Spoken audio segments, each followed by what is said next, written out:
Welcome back, everyone, to Occult Archives. You know how this goes by now.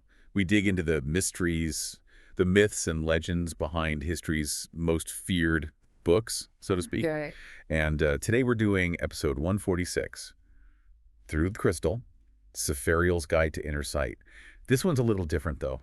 We're not exactly cracking open a grimoire or decoding a prophecy. But stick with us. Definitely. Sepharial's book, How to Read the Crystal, from 1922, it's less about like spells and rituals and more about, well, how do we put it? It's a guide, really. Yeah, a guide to developing inner sight, I guess you could say. Which sounds pretty out there, but Sepharial wasn't just some, fortune teller in a tent. Oh, no, not at all. What's so interesting about this book is it's how he blends science, philosophy, even magnetism. He was really trying to ground these, let's say, esoteric ideas in something that felt more concrete, more, well, in a way, more acceptable to the thinking of his time. Exactly.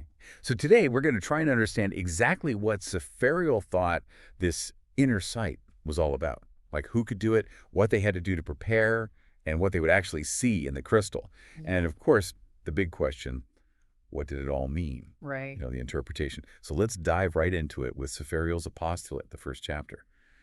Right off the bat, he admits that trying to explain crystal seeing purely through science was, well, maybe a bit of a reach back then. He even brings up this idea of scientific imagination from Professor Huxley, suggesting that, we just didn't know enough back then and maybe even now about how our brains and our nervous system work to fully explain, let's say, the more subtle aspects of perception. Yeah. And he uses the atomic theory that was, becoming really popular at the time. He explains how everything is made of atoms, but these atoms aren't just these little solid bits. They're more like, well, centers of force, he calls them. matters of force. Right. And each atom has its own unique vibration, its own what he calls mean free path of vibration. And all the elements, he says, they come from this kind of fundamental substance that differentiates itself based on how these atoms are arranged. Okay, that's pretty standard science stuff, right? For the time, yes. But then he goes on to say that because matter and force are so interconnected, you change one, you change the other. Matter itself must be alive and spiritual. This is where you start to see the influence of thinkers like Swedenborg. Sepharial brings in Swedenborg's doctrine of correspondences. It's this idea that everything in the material world has a corresponding spiritual counterpart. The two are linked, not in a literal way, but in a more symbolic, meaningful way. So the physical world is like a reflection of the spiritual world, according to this. Exactly. And Sepharial believed that science was slowly moving towards this understanding, this recognition that there's more to reality than what we can just see and touch. Got it. So then he moves on to the brain, and he says the brain has two sides, an active side that controls, well, all the things our body does, and a passive side that's all about receiving information, like through our senses. And he's very clear about crystal seeing being tied to that passive function, that ability of the brain to just take in impressions, not necessarily go out and, seek them. So are you saying that anyone can just, pick up a crystal and start seeing things? Well, not exactly. Sepharial uses several examples to show how limited our normal senses really are. Okay, like what? Well, he talks about insects that can see things we can't, or how a photographic plate can capture light that's invisible to our eyes. Even the discovery of X-rays back then, and that was a huge deal, revealing a whole unseen world. Right, like suddenly you could see right through things, bones and all that. Spooky. Precisely. He also talks about the microscopic world, all those tiny creatures with their own experiences, their own senses. The point is there's so much more to reality than what we normally pick up on. And on top of that, our senses differ from person to person. He mentions those wool sorters who can see subtle color differences that most people wouldn't even notice. Right. And think about smell. Someone might be very sensitive to a particular scent, while someone else doesn't smell it at all. Same with sound. Some people have much more sensitive hearing. Even taste what one person finds delicious, another might find disgusting. It's like we each have our own little window on the world, and it's not always showing us the same thing. Exactly. And the sensitivity, he says, this individual variation, it's key to understanding how the crystal works. Okay, so tell me more about the crystal itself. Like, what kind of crystal are we even talking about here? Well, Sepharial usually refers to quartz or beryl, often shaped as a sphere or an oval. And, researchers like Reichenbach had already attributed magnetic qualities to crystals, even suggesting that they could induce trance states in certain people. Interesting. So he introduces this idea of odd or odal, this kind of universal magnetic fluid, a bit like the argon in the atmosphere. And he says that this otol is very passive, but it can pick up vibrations from other sources, like a sponge. So the crystal's like a battery for this otol stuff. In a way, yes. It's important to understand, though, that the crystal itself doesn't create the visions. It's more like a focal point, a receiver. A receiver of what? Of images from what he calls the soul. And by soul, he means our whole inner world, our thoughts, feelings, memories, everything that makes us who we are. Okay, so the visions come from inside us, not from the crystal itself. Exactly. And to support this, he talks about those experiments where people reacted to things just because they believed those things were harmful, even if they weren't. Like that experiment with the bottle labeled poison. Yes. It's a powerful illustration of how our beliefs and expectations can influence our physical responses. So Sepharial's suggesting that the crystal can work in a similar way, kind of amplifying our own inner perceptions. Okay, that's a pretty compelling argument. So let's say someone's interested in trying this crystal gazing thing. What do they need to know? Well, in Chapter 2, Qualifications, Sepharial starts off with a warning. He's very much against using crystals for, ceremonial magic or rituals. He thinks it's too dangerous. Exactly. He believes in developing this ability naturally through practice and discipline, not forcing it with, incantations and spells. A more gentle approach. Yes. He then goes on to describe two types of people who he thinks are more likely to have success with crystal gazing. Okay, so like a personality test for seers. Kind of. The first type he calls the mental motive temperament. And what are they like? They're typically nervous, energetic, active in both mind and body. They have prominent features, an intense gaze, and often a darker complexion. So these are the go-getters, the ones who make things happen. Yes. And he calls them the positive seers because they actively project their soul images onto the crystal. Pushing their vision outward. Right. Then there's the second type, the passive temperament. These individuals are more, passive, obviously. They're often pale with fine hair, quiet voices, and a more laid-back disposition. So the opposite of the first type. Pretty much. And they're called passive seers because they receive visions more passively, like reflections. They don't have to try as hard, but they're also more susceptible to outside influences, which can make it harder for them to see anything at all. So two different approaches, but both can lead to visions. That's what Sepharial suggests. Okay. But he also emphasizes some universal qualities that are important for any aspiring seer. Like what?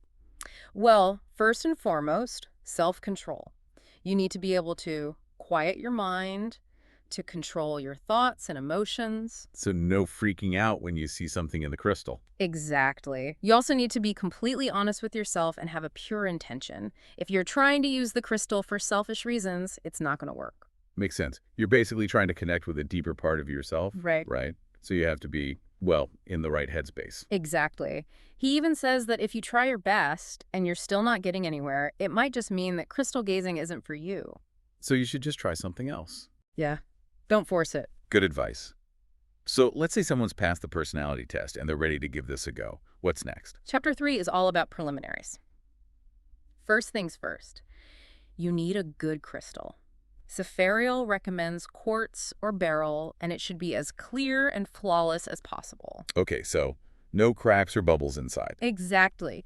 You need to treat it with care, keep it wrapped in a soft cloth like velvet, and store it in a dark place when you're not using it. Okay, like a precious gem. Yes. The environment for your crystal gazing sessions is also important. Okay, so set the mood, light some candles, put on some Enya. Well, not quite. Sepharial recommends a dimly lit room, just enough light to read by. Okay, so no bright lights. Right. He also says that it's important to avoid exposing the crystal to direct sunlight. It can damage the surface, and he believes it can disrupt the magnetic forces within the crystal. Interesting. And this sensitivity to light extends to the actual gazing session. No direct sunlight or even lamplight should fall on the crystal. And what about other people? Can you do this with friends? Sepharial recommends keeping the number of people to a minimum, ideally just 1 or 2 people who are sympathetic to the seer, and they need to be quiet and stay at least an arm's length away. So no loud distractions. Absolutely. He even suggests having someone there to record any visions or impressions the seer might describe. If you need to ask questions, do it in a soft, calm voice so you don't startle the seer. Okay, so basically create a calm, focused atmosphere. Right. And for your first few sessions, keep it short, no more than 15 minutes. But the key is consistency. Try to practice every day at the same time and in the same place. Okay, so it's like building a habit. Exactly. Think of it like exercise or meditation. You're training your mind, and that takes time and patience. He even compares it to a seed that's been dormant for a long time. You have to nurture it, give it the right conditions to sprout. So let's say you've done all the prep work, you're sitting in your dimly lit room, crystal in hand, feeling calm and focused. What happens next? Well, that's the exciting part. Chapter 4 is all about the vision itself. Sepharial says that the visions you might experience in the crystal usually fall into two categories: direct or symbolic. Okay, what's the difference? Direct visions are pretty straightforward. They're like, well, seeing actual events, people, places. It could be something from the past, present, or even the future. Like a movie playing in your head? Sort of. Symbolic visions, on the other hand, they're more like dreams. They use symbols and metaphors to convey meaning. Okay, so like a rebus or a riddle. Yes. And these symbols, they often represent something deeper, something that needs to be interpreted. Got it. So you might see a ship, but it's not really about a ship. It's about, I don't know, a journey or something. Exactly. And the way these visions are perceived can also differ. Sometimes it's like a clear picture that forms right in front of you, and other times it's more like an impression, a feeling accompanied by hazy shapes in the crystal. So it's not always a crystal clear HD experience. Right. It's subtle, it's subjective. And he connects these different types of visions to those two temperaments we talked about earlier. He says the passive seers tend to have more direct visions, while the positive seers are more likely to have symbolic visions. Makes sense. The passive seers are just reflecting what they see, while the positive seers are actively creating those images. Right. But regardless of the type of vision, there are certain stages of development that most people go through. In the beginning, the crystal might just cloud over, or you might see sparkles of light. Like glitter. Yeah, like glitter or gold dust, and your vision might be blurry, unfocused. Okay. But then there's this breakthrough moment. The cloudiness disappears, and you're left with this beautiful, clear, azure blue expanse. And against this background, the visions start to appear, vivid and real. Wow, that sounds intense. It can be, and Sepharial warns that this is actually a very delicate moment. You're so focused inward that any sudden surprise or shock can pull you right back out of that state. And then you lose the vision. Yeah, it's like waking up from a dream. You have to be careful not to get too excited or scared to maintain that inner stillness. Okay, so emotional control is key here. Exactly. But even with all that prep and focus, there are still challenges, right? Of course. Chapter 5 is all about the difficulties. Sepharial talks a lot about the importance of physical health. He's very much against overeating and drinking alcohol because he believes those things cloud your perception and make it harder to connect with your spiritual side. So, crystal gazing on an empty stomach. Not necessarily empty, but definitely not after a huge, heavy meal. He says your body should be rested and your mind should be calm and clear. He even cautions against being too anxious or expectant about seeing visions. Let it unfold naturally, he says. It's like, well, growing a plant. You can't force it to grow faster. You just have to give it the right conditions and be patient. Makes sense. But let's say you do start having visions. What are some of the difficulties you might encounter? Well, one of the biggest challenges is figuring out when a vision is taking place. Is it the past, present, or future? Ah, the time travel conundrum. Right. Sepharial says that this gets easier with experience, and sometimes you might just have an intuitive sense of the time period. He also observed that visions in the foreground tend to represent the present, the middle distance is the near future, and the background is the distant future. Like a landscape painting of time. Sort of. Okay. And of course, there's the challenge of interpreting those symbolic visions, which he delves into more in the next chapter. So chapter 6 is symbols, right? Yes. Sepharial explains that symbols work by association.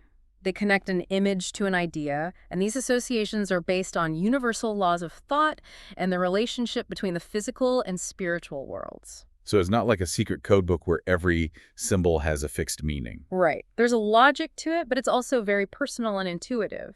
He uses some interesting examples to illustrate this, like the Hebrew alphabet. Each letter has a name that refers to something from everyday life, and then words are formed by combining these letters, creating a kind of visual metaphor. Okay, so like the letter Aleph means ox, and then you have words that incorporate that image of an ox to convey a related concept. Exactly. And he gives another example, the word for knowledge, which comes from the letters for hand, door, and eye. So, opening the door to see. Yes. A beautiful symbolic representation of learning. I like that. It makes you see language in a whole new way. That's exactly what Sepharials were trying to do, to help people see beyond the surface of things, to understand the deeper meanings behind the images they were seeing in the crystal. And he gives some specific examples of how to interpret symbols, right? He does. Like a foot often represents a journey or understanding. Okay. A mouth can symbolize speech or revelation. An ear might represent news, or if it's distorted, scandal. And the sun, of course, often represents prosperity and good fortune. Right. That's a pretty common symbol. Yes. He even mentions that an eclipsed sun could signify the death of a prominent man. Oh, wow. That's a little ominous. It is, but he emphasizes that each symbol can have multiple layers of meaning. It all depends on the context and the question being asked. He gives a great example using a pair of scales. Okay. Spiritually, scales represent divine justice. Intellectually, they symbolize judgment, and materially, they represent obligation. So if the scales are balanced, it's a good sign. Yes, it suggests harmony and fairness. But if they're unbalanced, Then it indicates some kind of imbalance or injustice. okay, so you have to really pay attention to the details. Exactly. He gives another example using a ship. A ship with full sails often represents increasing spiritual communication, good news, expanding trade, or even a physical journey. But drooping sails. Well, that would suggest a decline in those areas. Sepharial even mentions seeing specific events symbolized in the crystal, like the image of black bread representing famine or yellow-spotted bread with a goat, which he interpreted as a sign of famine and plague in India. He even saw a vision of a shamrock split by a black line. Right, which he believed represented a division within the Irish political landscape. So a lot of these symbols were tied to current events, political figures, all sorts of things. Absolutely. He even emphasizes that the same symbol can mean different things to different people. It all depends on your personal associations and experiences. So you're basically training your intuition to decode these symbols. That's a great way to put it. He even compares it to dream interpretation. Just like a dream symbol can mean one thing to you and something completely different to someone else, crystal symbols are also very personal. Okay, so we've covered the theory, the prep work, the types of visions. But what about actual results? Did this stuff actually work? Well, that's what Sepharial addresses in Chapter 7, Some Experiences. He shares a bunch of anecdotes about predictions that he or other seers made using the crystal. Okay, so give me the highlights. Well, there's the story of the lady who was told she would receive news of a boy's birth in a hot country in February of the following year. And guess what? Her sister had a son in India that very month. Wow, that's a pretty specific prediction. It is. And he also mentions another woman who was told she would climb a dingy staircase with a roll under her arm and meet a man who would bring her good fortune. And did that happen? It did. The roll turned out to be a manuscript she had written, and the man was a publisher who accepted her work. Okay, so the visions can be very literal sometimes. They can, but they can also be more symbolic, like the case of a woman who was told she wouldn't marry her current fiancé, but someone else who would arrive from abroad in 3 years' time. And she did. Yep. Met her future husband while traveling. He also describes a reading where a woman was shown a house covered in snow, which turned out to mean she would buy a house in December. And then there's the case of Miss X, who saw a shield with a lion on it, which the seer interpreted as news from a man about a foreign country, a positive letter about her writing, and ultimately great success. And it all came true. Apparently so. It's fascinating, isn't it, how these seemingly random images can connect to real-life events. It is. And he talks about other types of predictions, too. Sicknesses, letters and telegrams, changes in life, business deals, even deaths. He even saw a vision of a silver lamb being struck by lightning, which he interpreted as someone converting to Catholicism. Right. And a vision of a judge with a snake at his feet, which he took as a sign of that judge's impending death. Pretty dramatic stuff. It is. But it makes you wonder how much of this is, real psychic ability and how much is just interpretation or even coincidence. That's a great question. And Sepharial acknowledges that strong emotions can sometimes trigger visions. He also talks about how some people can briefly access this inner world of intuition while they're deep in thought. So, like a mini trance state. Yeah. And he draws a parallel to hypnotic states, where people often experience heightened senses and even psychic abilities. Like that famous case of the young girl who, while in a trance, was able to describe a murder scene in detail, even identifying the murderer. Exactly. That one really got people talking about the potential of the human mind. It's definitely intriguing. It is. Sepharial also mentions other tools that have been used to induce psychic states, like the Chinese metal disc and the Indian Shivalingam stones. Okay. And then he moves on to a different kind of psychic sense, the Hmm. sense of feeling. Right, he talks about dowsing using a divining rod to find water. And he claims it actually works. He does. He tells the story of a man who was very successful at finding water sources using a divining rod. And this was confirmed by, actual drilling and stuff. Yes. The man even said he could locate metals using the rod. Wow. And he attributed his ability to animal electricity. That's right. What a term. Right. Sepharial then quotes a Mrs. Cotton, who describes how the rod moves differently over water or minerals, and how this varies from person to person. So again, it comes back to individual sensitivity. Exactly. And he acknowledges that most people aren't even aware of these psychic abilities or don't have much control over them. So we're all potential psychics? Yeah. Just waiting to be unlocked. Maybe. He challenges the idea that these abilities are signs of mental instability. He actually suggests that they might represent a higher form of consciousness, a connection to a more advanced plane of existence. Interesting. He even suggests that the temporary mental disturbances some people experience, like memory loss or anxiety, might just be side effects of these new abilities developing. Like growing pains. Exactly. But he also warns that developing these abilities comes with a price. What kind of price? Well, he doesn't really specify, but he suggests that it's about sacrifice, about dedicating yourself to this path. So it's not just about staring into a crystal and seeing cool stuff. No, it's a commitment. Makes sense. Okay, so moving on to Chapter 8, we get some practical advice on directions for using the ovoids and spheres for crystal or mirror vision. Sepharial recommends north-facing light as being best for the eyes, and he emphasizes the importance of sitting with your back to the light source. So you're not staring directly into the light. Right. He says you can hold the crystal in your hand or place it on a stand in front of you, ideally against a dark background to minimize distractions. Like a little stage for the crystal. Yes. And the key is to gaze steadily and silently at the crystal. Any distraction will break your concentration.